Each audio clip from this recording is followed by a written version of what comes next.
haleluya, haleluya, haleluya.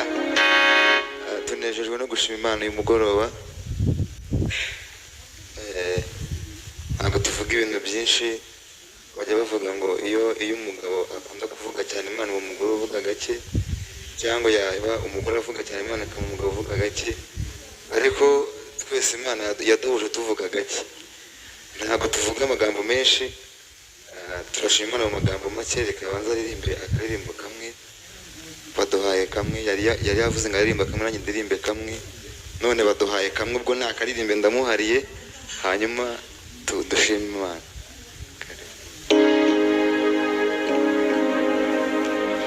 Ndi mu buntu bwawe sinyegeranya, urukundo rwawe rumarembeho, imbabazi zawe sinzanahuri, wanyujuje ishimwe n'umunezero, kukugira Yesu yamaze inyota, wambereye inseke negetarara, beninde wankunda uko ubikora,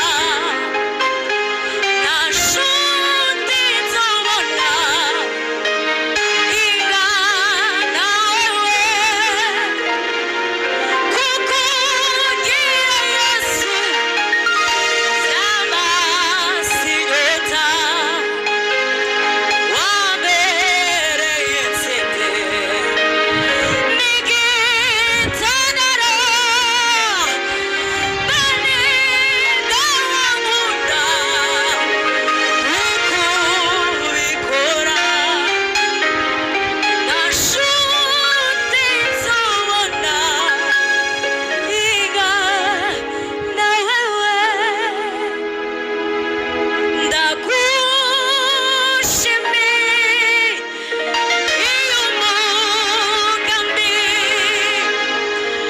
ufitiye ubugingo bwanjye, ndagushima Yesu kunzi icyo ndiko ndavuga.